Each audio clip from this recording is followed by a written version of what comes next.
இந்த தோசை மாவு வந்து பார்த்திங்கன்னா கடைசியாக கொஞ்சமாக மிச்சமாயிருச்சுன்னா அது என்னமோ சாப்பிட்றக்கே தோணாது. அந்த மாதிரி டைமில் அது கூட கொஞ்சம் ராகி மாவை நல்லா கலந்துக்கோங்க, கட்டி இல்லாமல். அதை கலந்து ஒரு சைடில் வச்சுட்டு அது கூட வந்து பார்த்திங்கன்னா கடுகு, வரமிளகா, சின்ன வெங்காயம்னா சின்ன வெங்காயம் போடலாம். நான் இன்றைக்கி பெரிய வெங்காயம் போட்டிருக்கேன். கறி லீவ்ஸு, தேவையான அளவு உப்பு சேர்த்து நல்லா வணங்கினதுக்கப்புறம் அதை மாவோடு சேர்த்துக்கோங்க.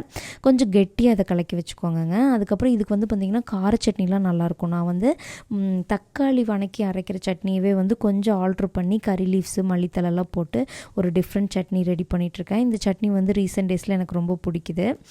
அதோட லிங்க் கீழே இருக்குது பாருங்கள். இது சாப்பிடும்போது பார்த்திங்கன்னா அடை தோசை சாப்பிட்ட மாதிரியே இருக்கும்.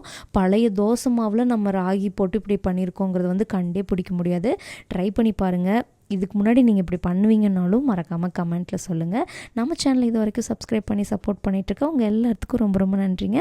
இது வரைக்கும் நீங்கள் சப்ஸ்கிரைப் பண்ணலன்னா மறக்காமல் சப்ஸ்கிரைப் பண்ணி சப்போர்ட் பண்ணுங்கள். தேங்க்யூ ஃபார் வாட்சிங்.